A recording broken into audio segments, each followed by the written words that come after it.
Привет. Добрый день. Меня слышно, да? Отлично. Да, Сейчас у нас слышно.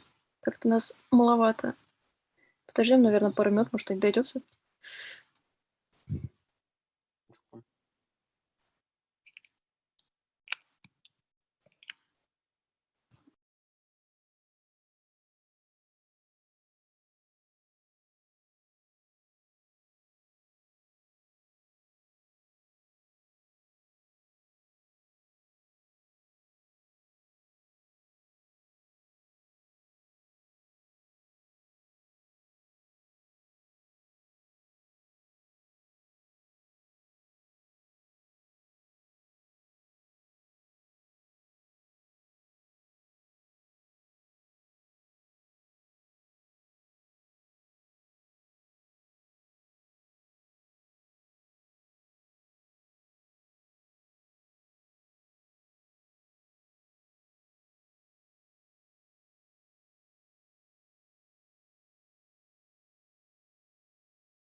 Okay. We have 2 people now, so I guess we can start. This time we will discuss classification, and also I want to remind you that we have homework. It's till next Monday, so please start it at least on Sunday, so you can ask some questions about tasks on Monday, on next seminar. So also, okay, let's go straight to seminar. So today we will discuss logistic regression, also some classification metrics and data imbalance handling. But firstly, we will just load some important packages we will use next. We have NumPy, again pandas, SciPy we won't use, I guess. We will use Scalon, the most important library for machine learning. Some library for plots, this and this. Also stats models that we used last time for great reports about linear regression. Also, we set some styles for our plots, and we turn off warnings. It's just for usually just for pandas, as some of places of the seminar are a bit old, so some functions can be a bit they will be different in the future. So pandas often says something like this feature will be ignored in the future version, so please make your code better and so on. So we just turn off warnings, and we don't have any warnings in this GPT notebook. But of course, you should just use newer code and write it according to the version of pandas that you use, but I don't do it here. Thirdly, we load our dataset. We use the most, I guess, one of the most popular datasets in machine learning. It's dataset about irises. It was collected actually in the 20th century by biologist and statistician Fisher. And we have information about 3 species of irises. The first is versicolor, second is sedosa, and the last is virginica. So what we want to predict, we want to just to predict the species of some iris. And what we know about iris, we know sepal length, sepal width, petal length, and petal width. What is sepal actually? Actually, sepal is this thing, and petal is the smaller part of flower. And we can see that between different species, petals and sepals are a bit different. You can see that here, for example, sepals have bigger width, and here sepals have smaller width. And here, I guess, we have bigger length of sepal. So these features can be used probably according to our pictures can be used for prediction, and we will try to do it and predict actually the class of our data or the species of the iris according to these 4 features. And firstly, we'll start from binary classification problem. So we just take 2 classes, 2 species. We just use versicolor and virginica, and we'll try to separate them. So we encode versicolor as 0 and virginica is 1. Actually, in dataset we have this encoding of the classes, so we just needed to encode them in as for our binary classification problem. So we replace the values of target with the new values that we in result we will have only 2 values of targets, zeros and ones. Let's describe our data. So of course we removed the third class here. So let's look on the statistics. We can see again the mean value, standard deviation, our median, and so on. For example, we can see that mean values actually rather close to median. So it's really good, I guess. And next we will plot our distribution by in your features. So we have distribution for sepal length, sepal width, and so on. So we can see that sepal length is actually close to normal distribution. Sepal width is a bit biased to the right. Petal length is also normal distribution, and petal width, I guess it's something like uniform distribution probably. But we know that these distributions are for 2 classes, so probably some of so actually it's a combination of 2 distributions, so it's okay that they are a bit strange probably. Let's look on the correlation of features. So in the result we can use the most important features for our prediction. We just use our function core that can return to us correlation matrix. But here we don't want to plot the full square of all the features. We just want to have 1/2 of the square. So we use some mask for our values. Firstly we fill this mask with zeros. Then we say that the values were in the lower triangle will be ones. So we just take from correlation matrix the lowest triangle, and for it we use just function this np. From NumPy we use trio indices, and then we will plot it. So we can see that, for example, petal length depends on sepal length, we can see that petal width depends on petal length. That's rather logical. And we can see that target mostly depends on two features, petal length and petal width. So probably they are the most important for our classification. And next goes sepal length. And the last important here is sepal width. And we can look also on another plot. We can just make pair plots by all the features and the target. Just the features. And here we plot different target values with different colors.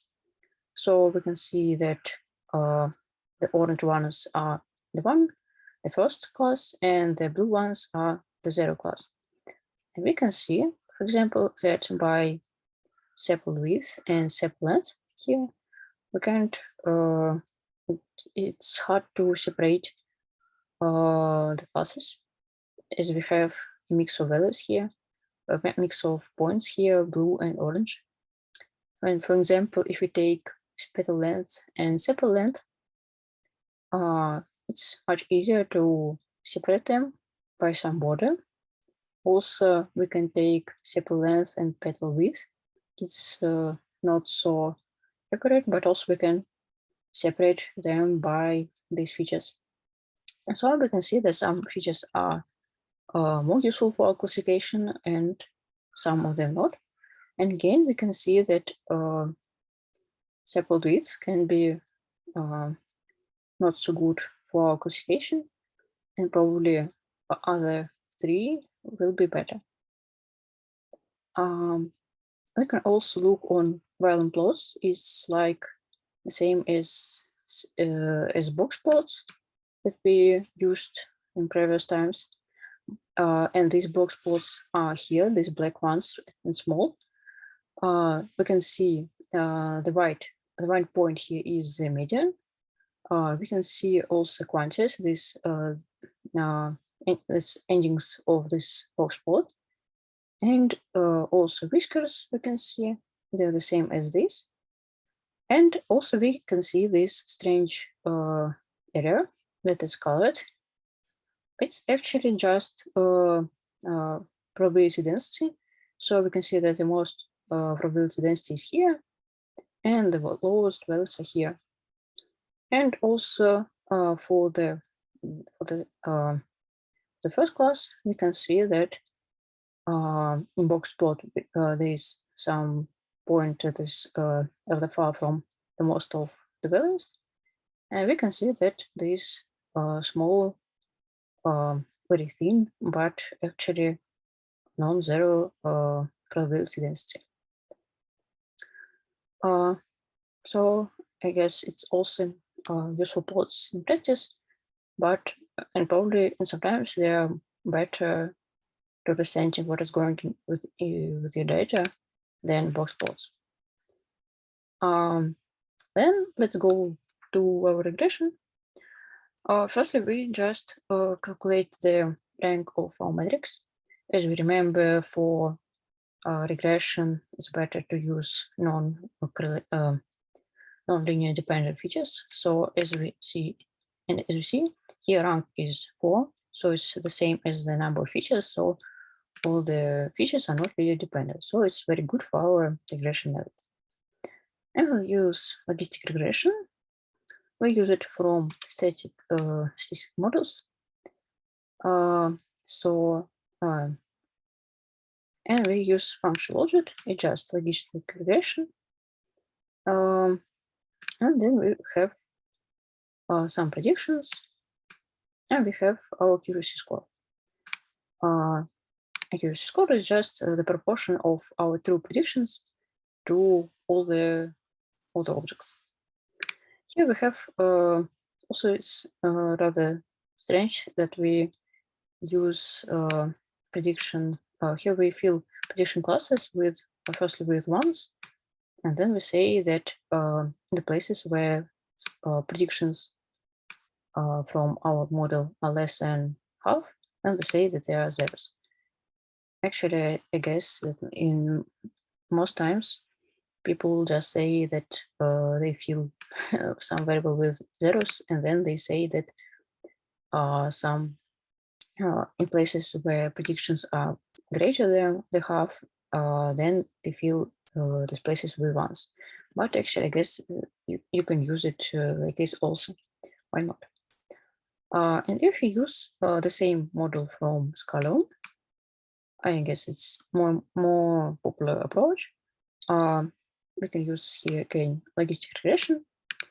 We also get close results, but here we use L1 regularization. We discussed the regularization on the last seminar, so I guess we should remember what's the difference between L1 and L2 regularization.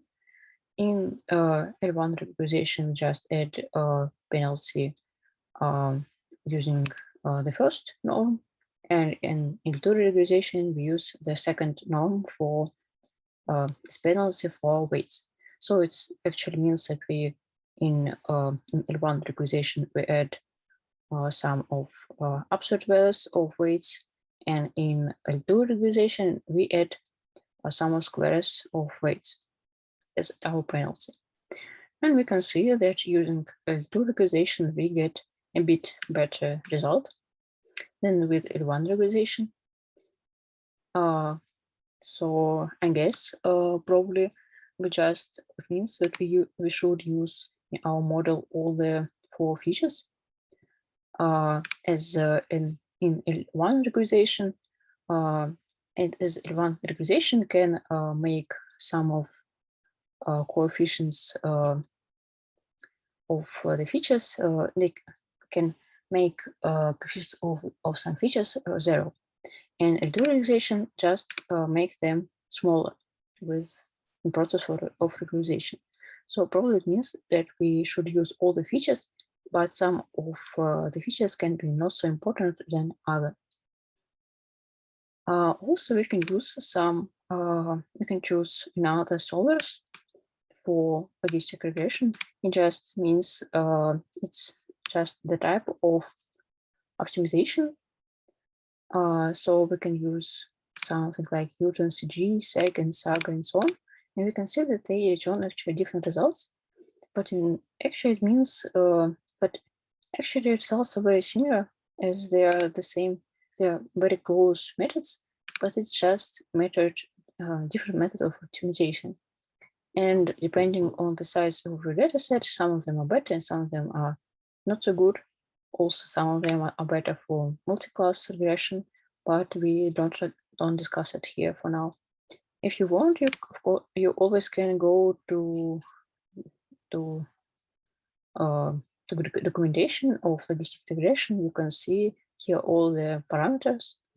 You can see penalty, just the choice of type of regression. You can use, I guess, class weights if you want to make some of classes more important or not. And you can use also solver, as we discussed. So we have different types, and for example, you can see that they write that for small data sets, linear is better, and SAG and SAG are better for large ones as they are faster, and so on. So you can choose a better solver, but in all times we get similar results, and the biggest one is this, I guess.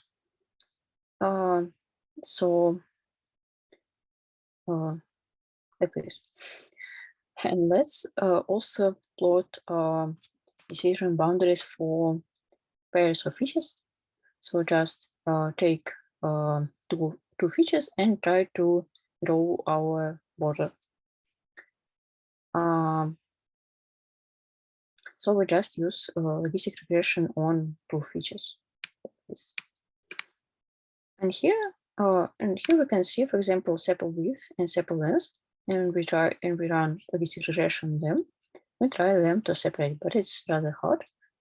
But and we plot here the separation border, and also plot the and we can see that distance to the border is becoming higher to the left, and also the distance to the border became higher to the right.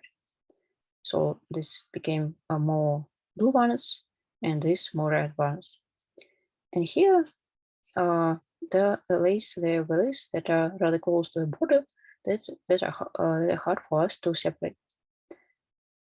And from the plot, we also can see that it's rather hard for logistic regression to separate these features, as we can use only a straight border. But if we take, for example, petal length and petal sepal width, we can get much better results. We can separate them rather good, but there are some not so good values near the border. So if we used, for example, SVM for our classification, then we will get better results probably. And here, if we use petal width and petal length, we also get rather good results. So probably it's just the best two features for us for our prediction. And as we remember on the plots, we could also see that petal length and petal width are actually the most important, the most correlated to our target variable. So it's the end of the first part. And let's discuss actually the classification metrics. There are a lot of different metrics for classification, as we can see from this table, but actually we don't need all of them.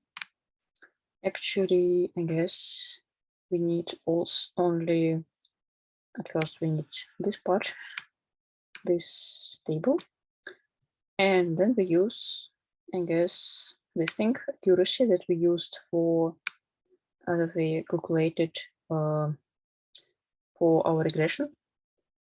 Also, we can use here, I guess, this thing, this, and I guess this, and this. So just 5 of them.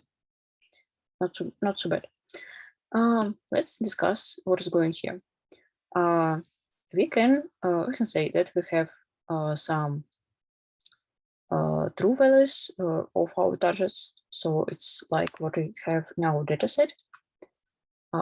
Here is when the true value of target is positive, and here is when the true value of target is negative.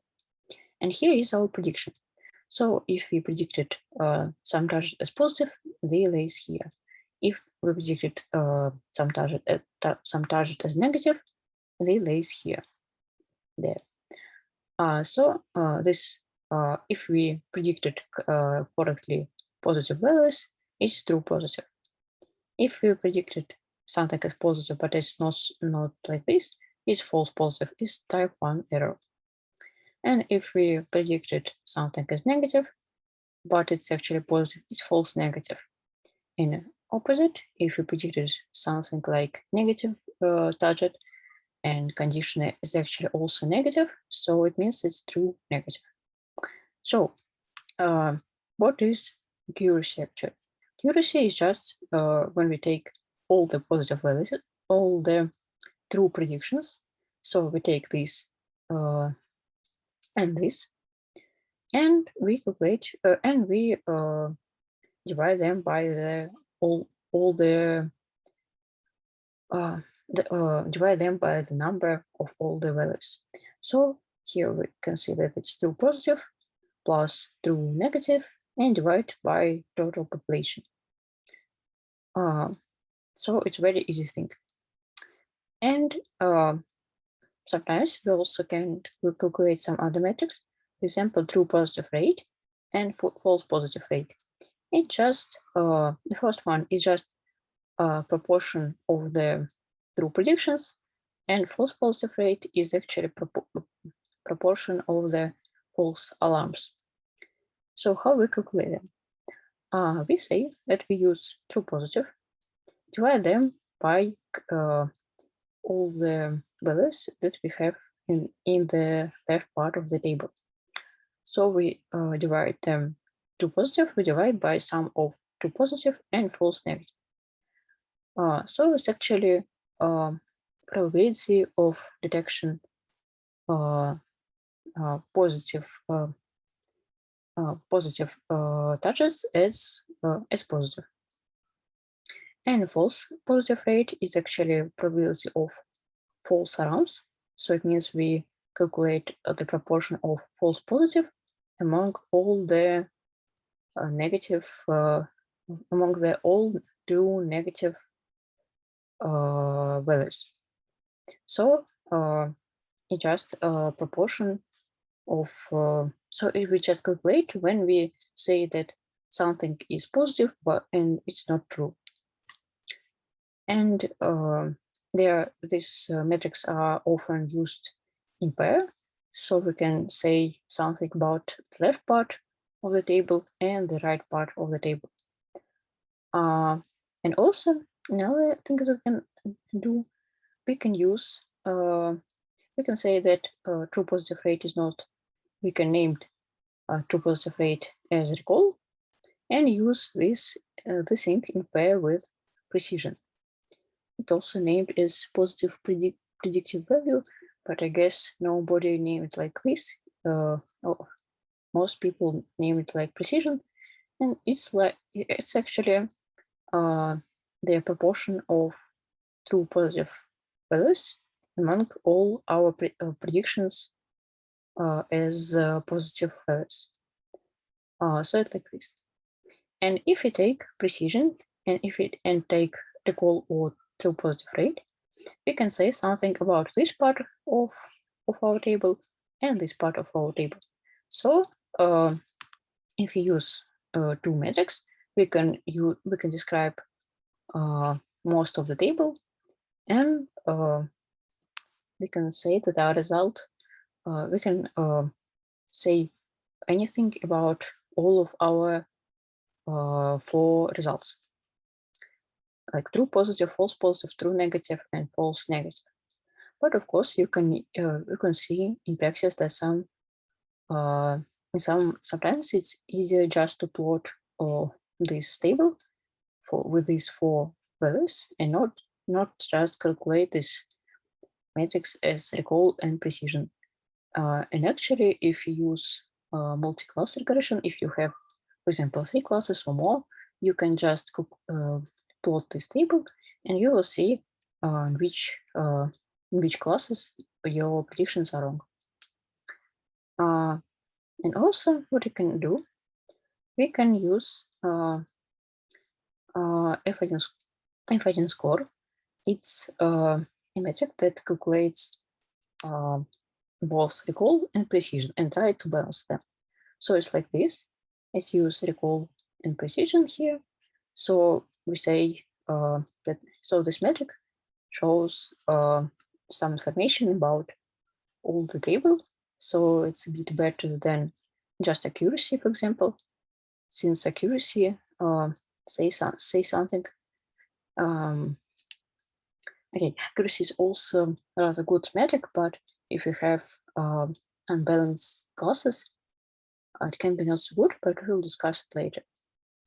So for now, we just should remember 5 metrics: accuracy, false positive rate, and true positive rate, precision, and F1 score. And we will try to write them in code.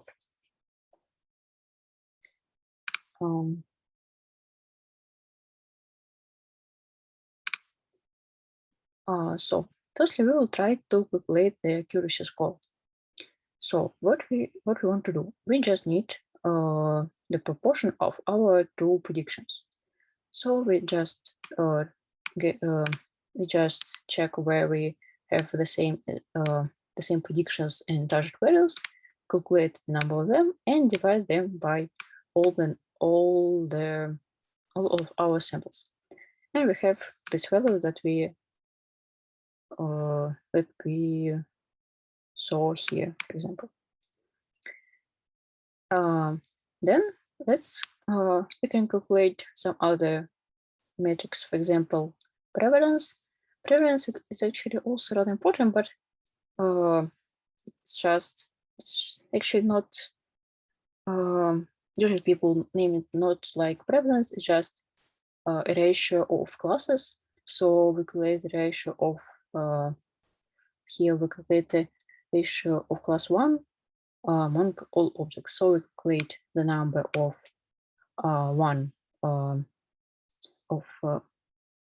of elements of the first class among our data set, and we can see that half of targets are from the first class and half of targets are from the zero class. So it's a balanced case, so it should be rather easy for us to separate the classes. Then we can calculate actually true, positive, true, and so on. So we calculate this table. So true, positive is just the predictions. It's just when we have correctly classified objects of the first class. So we check that predictions are equal to 1, target is equal to 1, and calculate the sum of them. So we just calculate the number of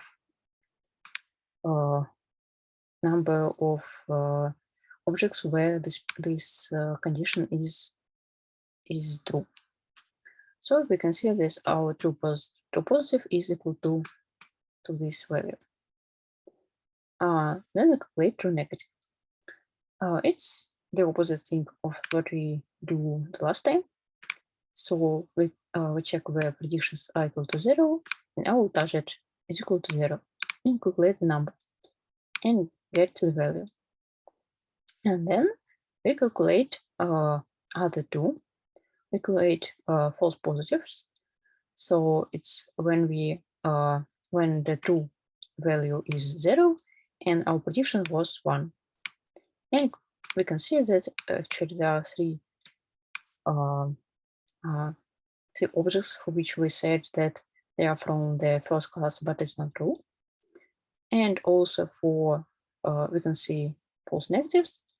So we can see that we predicted some objects as they are from the zero class, but actually they are from the first class.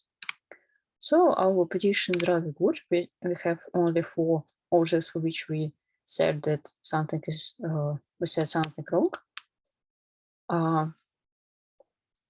And we'll try to calculate other metrics. Condition positive and condition negative. Here is just these both metrics. It's just true positive and false negative, and condition negative is false positive and true negative. But here I guess we calculate them just as that where we have target equal to 1, and condition negative is where target is equal to 0. I guess we have a typo here. Actually, it's true that they are the same. I mean that we have the equal number of target from the first class and from the zero class. Prediction condition positive. I guess we went to I'm not so sure when. Predicted. I guess okay. I guess it's this part of the table. So we calculate the number of values where our predictions were equal to 1 or equal to 0. So where it was here. So we just check that predictions are equal to 1, and we can see that we predicted more than we need values as the first class, and we can see that we predicted less than what we need as the zero class. And let's go to more important metrics. So here is true positive rate. So it's proportion of true predictions among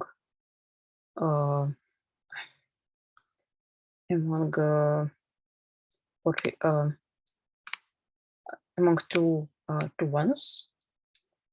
Yes, that's right.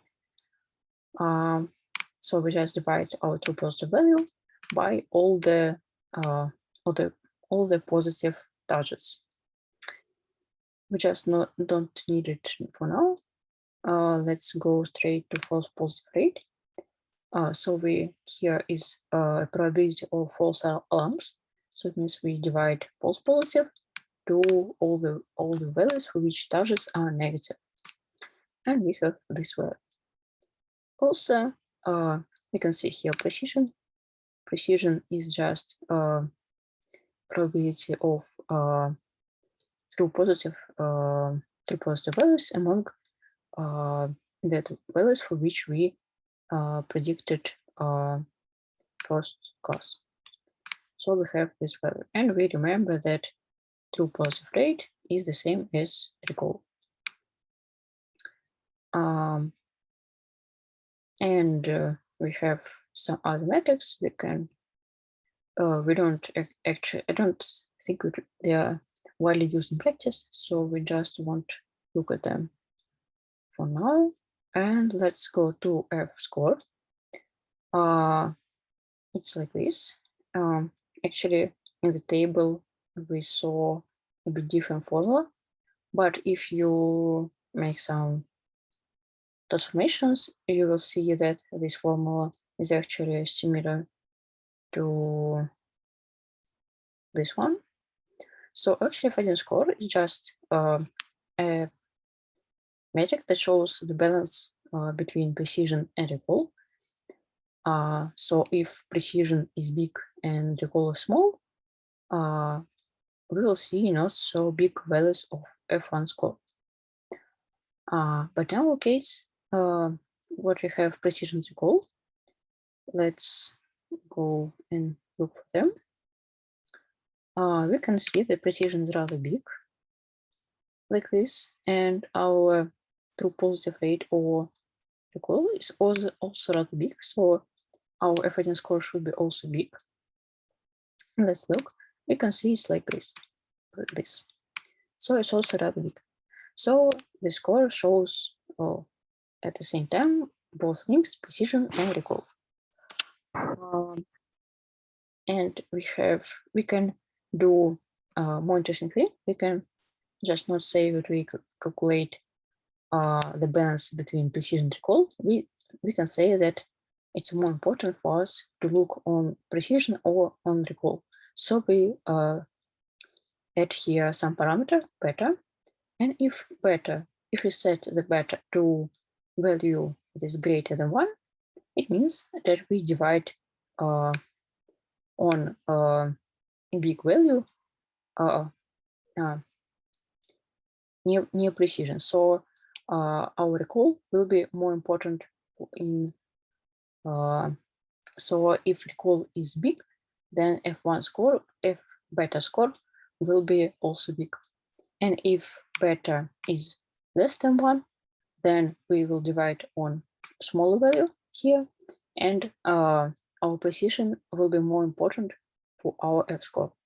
It's and we can see that if you grade our beta, our F score will be different, very different.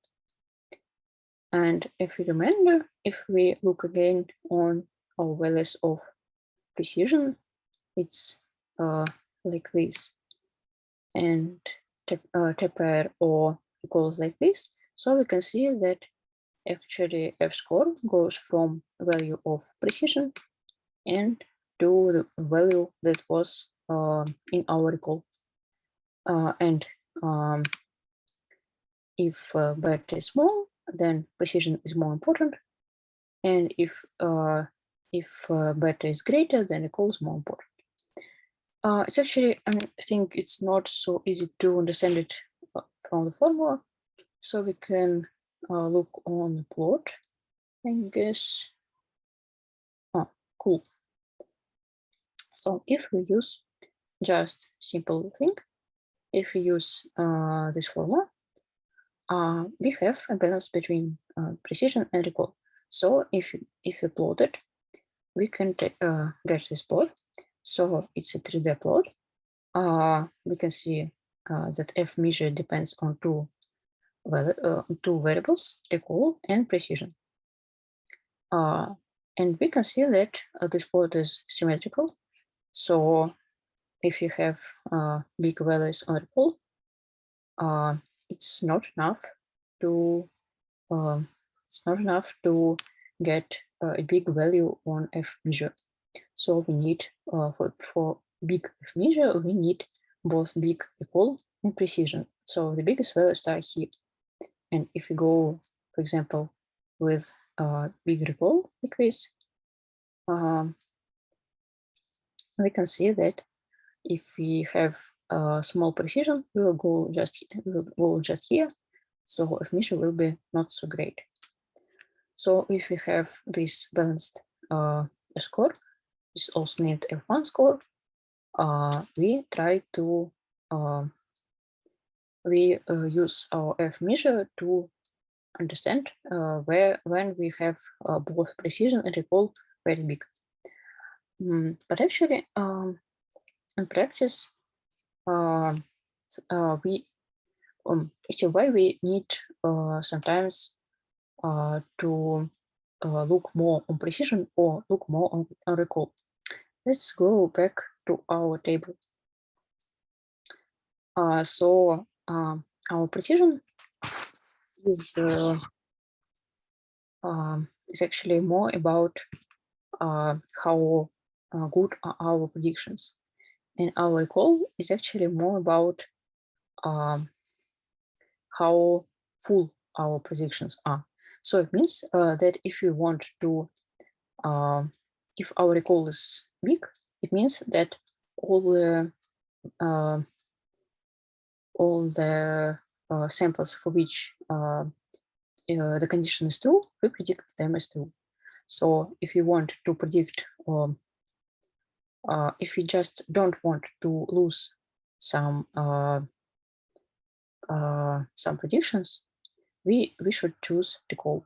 If you just want to check that our predictions, that we just don't want to give wrong predictions, we want more to look on precision.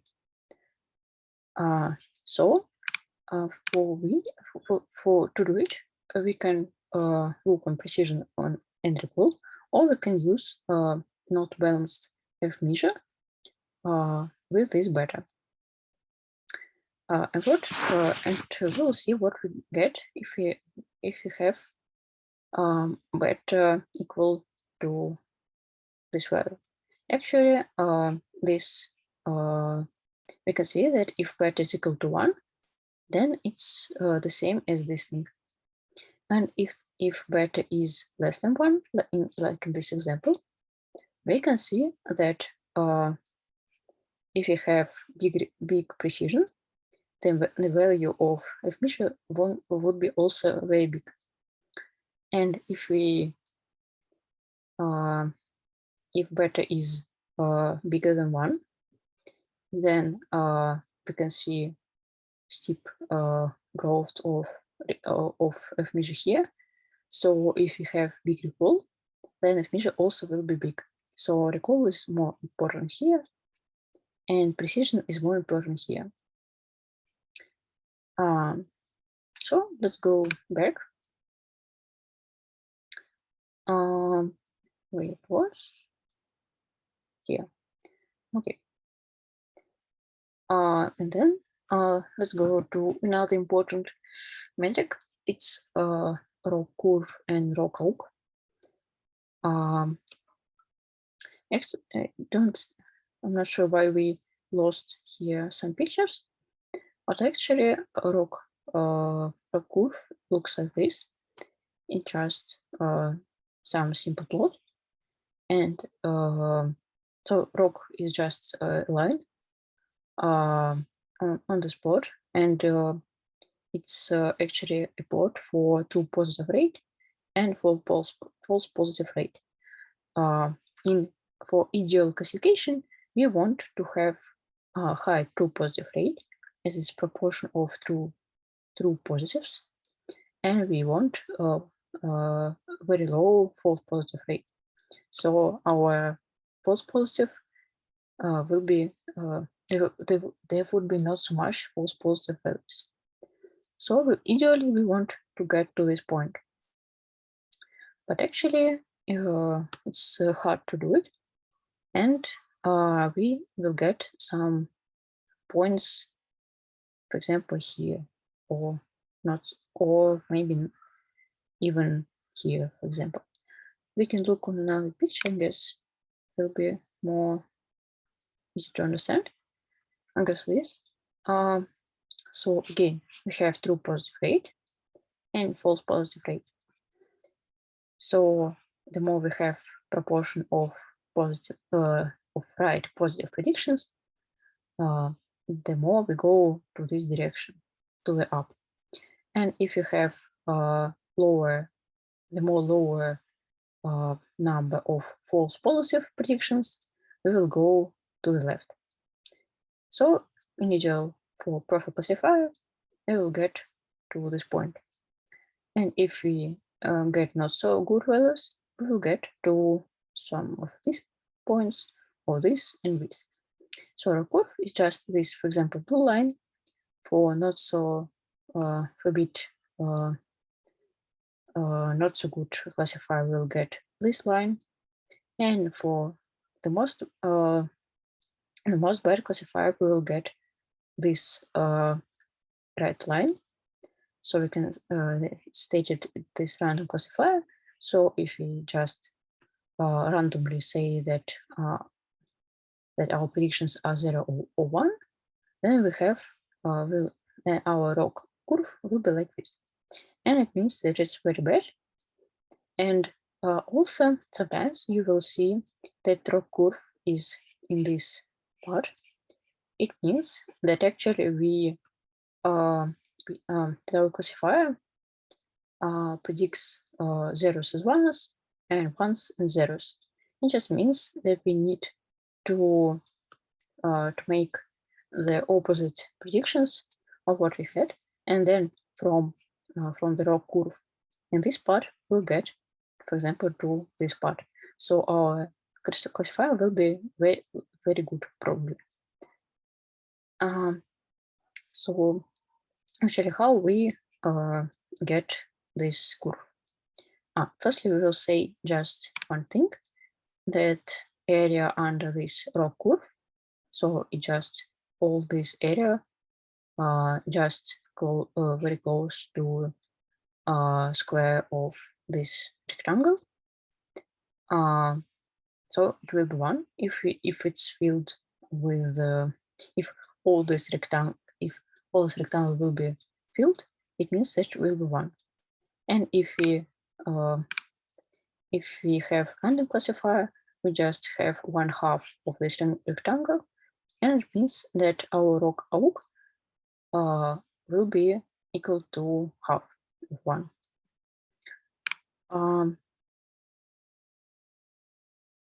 Okay. So we have two important patterns: ROC curve, but ROC curve is just this plot, so we can plot it, but we can't get any value. And if you want to get symmetric, we just need to calculate the area under this ROC curve, and this ROC score. So for our case, we can see that ROC score is very, very big, and from what we can see from ROC curve plot, we can see it's true that our curve is rather good.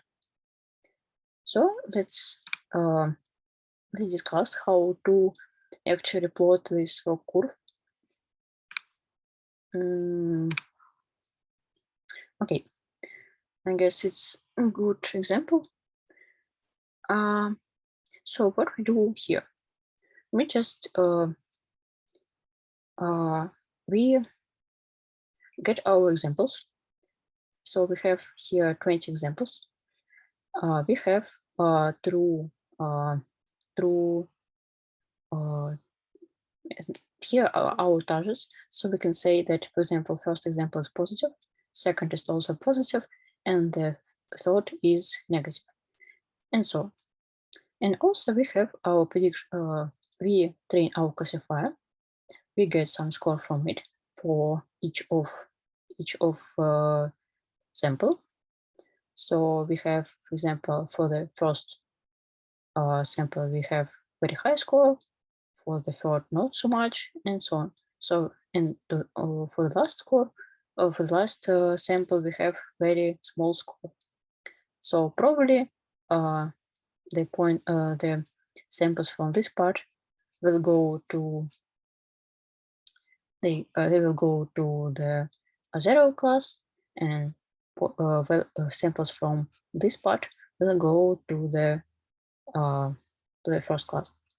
But actually, we can choose different borders. So we can just say that if the score is greater than this value, then we can say that this is the first class, and all the other samples will be in 0 class. And if we move this border, for example, to the middle, and say that the first 10 of them are in the first class, and last 10 of them are in another class, then we have in our prediction. And how to measure the quality of these borders? We can just check all these borders and try to plot it somehow. So what we can do, we can just calculate for each case true positive value and false positive values, and also true positive rate and false positive rate. So again, here is true positive rate on the plot, and here is false positive rate on the plot. And we try to plot row curve, and that is shows some results for all the borders that we can choose for this data set. So firstly, let's say that we want to make a border after the first element. So we can say that our border is on this value, for example. So what we can see that in first class we predicted as first class only one example. So it means that our true positive value is equal to 1. I guess we can write something here. So we have okay. We have true positive equal to 1, and we can see that number of all positive values is equal to 1, 2, 3, 4, 5, 6, 7, 8, 9, 10, I guess. Yes, we have 10 positive examples. So we can say that number of positives is equal to 10. So if we calculate our true positive rate, we can see it's the proportion of 1 to 10. So true positive rate here will be 1. And our false positive rate will be another thing. For false positive rate, we need to calculate the number of false positives. We know that we predicted no values as predicted no negative samples as positive. So our false positive equals to 0.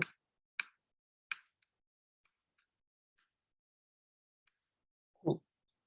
And our number of negative values are also equal to 10. As we can see, we have 20 samples. So we have 10 negative values. And our false positive rate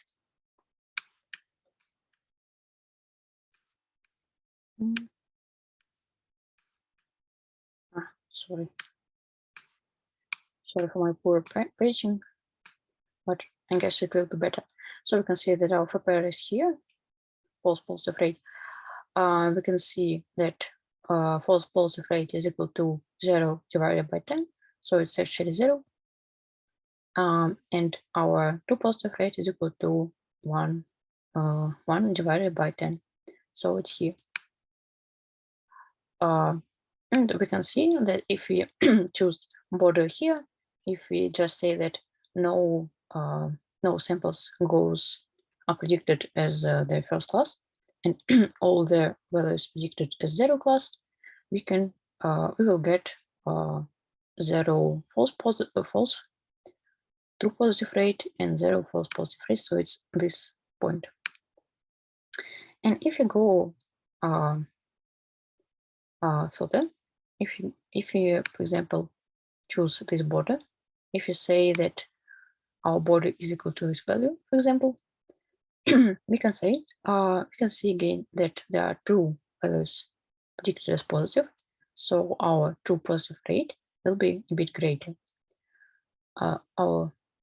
So our true positive became now 2, not 1.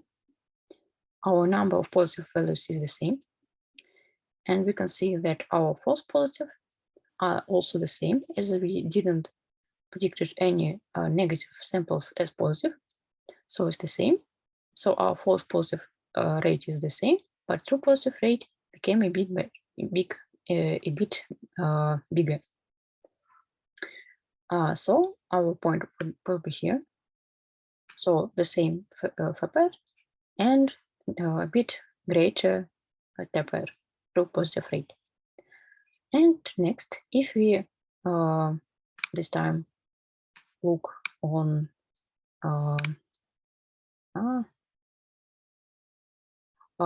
if we choose border here, if we now we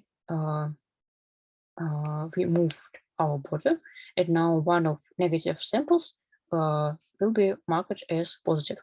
So it means that for positive values nothing changed, so we still have 2 values in true positive as true positive, and the same number of positive values is 2 positive values. So we have the same taper. So we should go somewhere on this line. And also we can see that we have new negative example, and we classify it as positive. So our false positive will be 1 now, and false positive rate will be 1 divided by 10. So it's this point. So it's a rather simple thing. We just need to, if we see new positive example, we just need to make this value bigger. So it means that taper will go to the up. It will be bigger. So if we see new positive example, we should go in this direction. And when we see new negative example, then our positive number of true positives will be the same. So taper will be the same, and false positive will be bigger. So we go to the right, and we can see that when we see negative, we go to right. We can see we see positive, we go to up, and so on. This is how we plot this ROC curve, and we'll get it like this. We can go back. We can go back to this plot. We can see, okay, here is rather, we have a lot of steps on this ROC curve, but but if you have a lot of values in our dataset, then our ROC curve will be more smooth, like this. And from it, we can see the quality of our classifier. Let's go back to our example. We can see that if we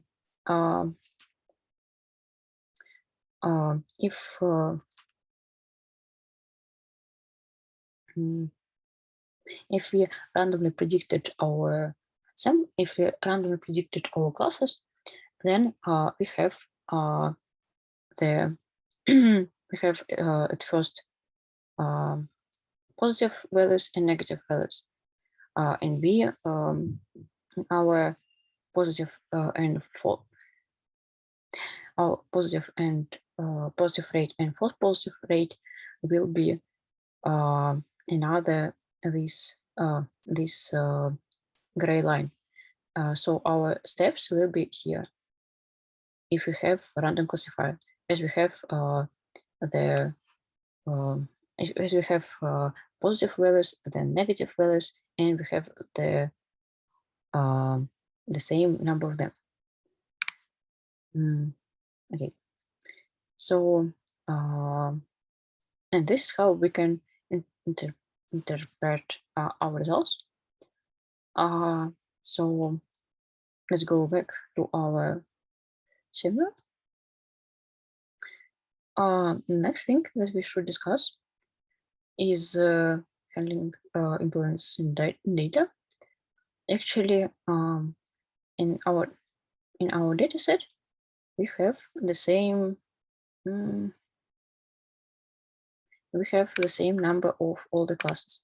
So we have, if we look on the target variable, we can see that we have 50 from the first class, from the second, and from the 0 class. But it's not the case for real data sets.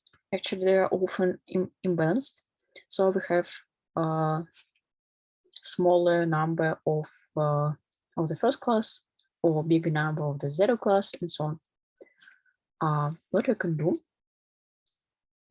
we can the first thing we can do is make a data set more balanced. So we just should, for example, use more examples for the class that is which you have too small number of examples, or probably if you have one class in which we have a lot of too much examples, we can just reduce number of them.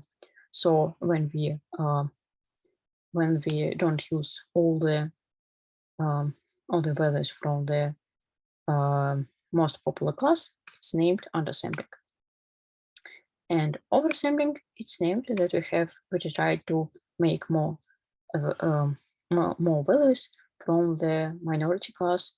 It means that we try to so for the class for which we have too much values, we try to make more values. Another thing we can do, we can use more. We can use better metrics. For example, usually people use just accuracy. So it's proportion of true predictions. So it's the sum of this and this. But actually, if you have unbalanced data set, probably we can say what for which class our predictions are. If our case is unbalanced, our accuracy can just say for us that we can predict all the values as the most popular class, and our accuracy just won't say something about it. Just will say that we have a lot of correct predictions, and accuracy is rather big. But actually, it's not good.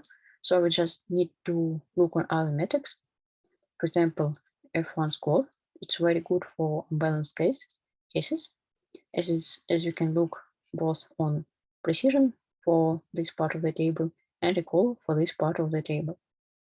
And also we can look on row that depends on true positive rate and false positive rate as we plotted.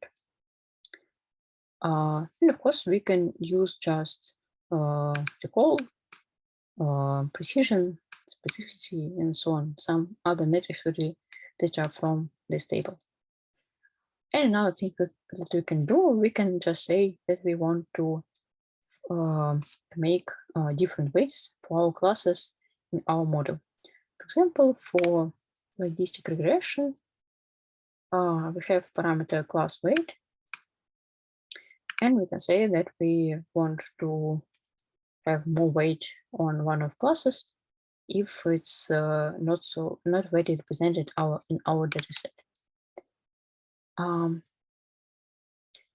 So we will say some words about undersampling, oversampling, and so on. This is a very good library to do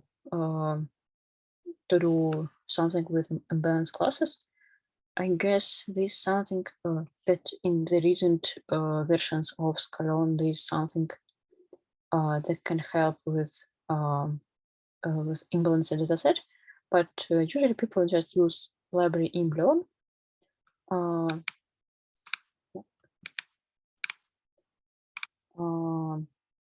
It's balanced. It's just similar library to Scalon, but it's balanced learn. They also have rather good documentation with describes all the things: introduction, oversampling, and undersampling, and some combinations of them. And also some metrics for classification. That is very important.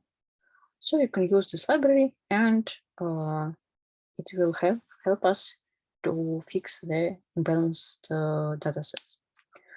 Actually, in our data, we have balance of the classes, but we'll try to make them not balanced. There is a function in imbalance make imbalance, and what we do, it just says that we want to have 25 samples from the 0 class, 50 from the first class, and 50 from the second class.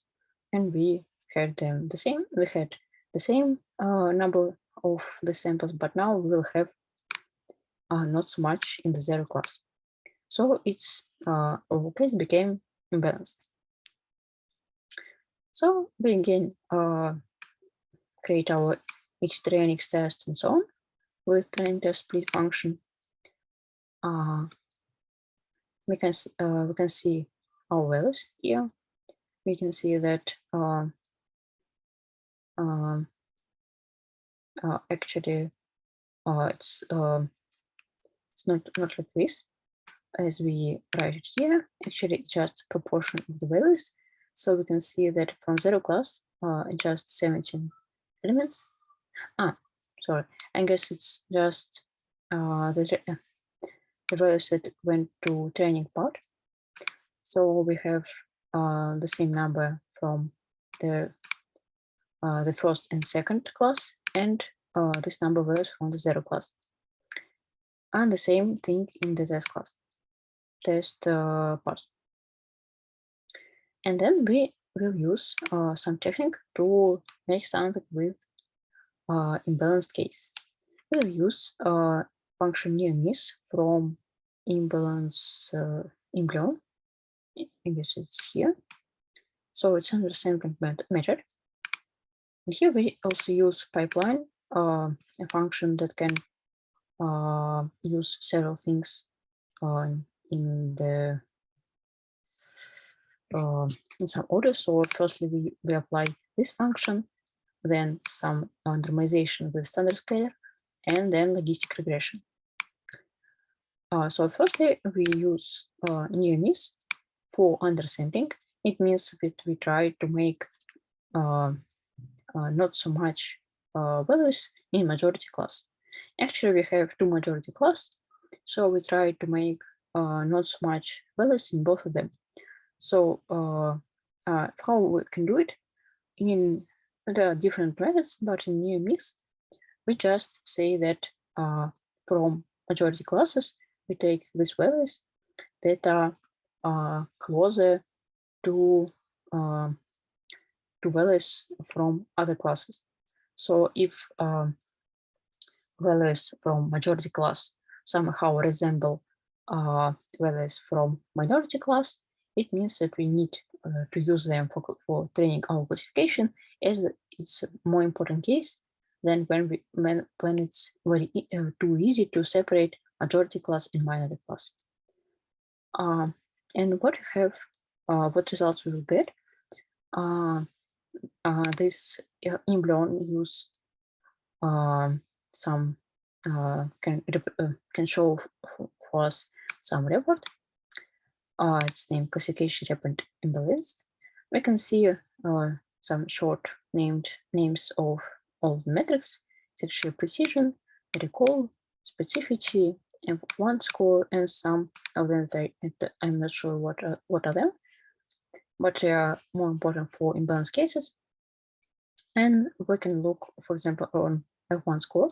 You can see it like this. So, and also we can see that for the first class, F1 score is very good. So zero class will be very good predicted. It's actually the class for which we have not so much values. So we using undersampling, we can very good predict the class that is less represented. And for other two classes that are greatly represented, we will have not so big values, but actually the whole F1 score is rather good. And another thing we can do, if we can do the opposite thing. We can oversample the values from minority class. So again, we have this proportion of the values in training and test part, and we can see that in zero class we have only 17 elements. And if we use oversampling, we will get more results from this class. How we can do it? We can just choose with replacement values from this class. So we have we'll have some same values in our data set. And what we how we can do it? We can do it with function random oversampler. It's also from imlearn. And what result we get? It's like this. We can see here that again we very good predicted the zero class that has only 17 elements, and also we get better predictions for majority classes for 1 and 2nd, and our F1 score is better. So we can see that oversampling is better for our case than undersampling. And actually it's rather logical, as we know we have two majority classes, so probably it means just need to add more to the last class, then just to not use some elements from the two majority classes. So if in practice you can use more smart methods than random oversample, you can just Google what are the methods in imlearn, and you can also implement some of your simple techniques how to do oversampling and undersampling. But in most cases, it's better to try probably several different methods, and also try it's better to try oversampling and undersampling, even if you think that it's not good for your case, because you can get different results like this.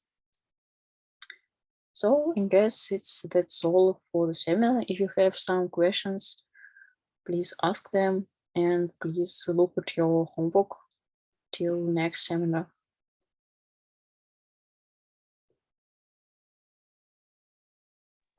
Thank you.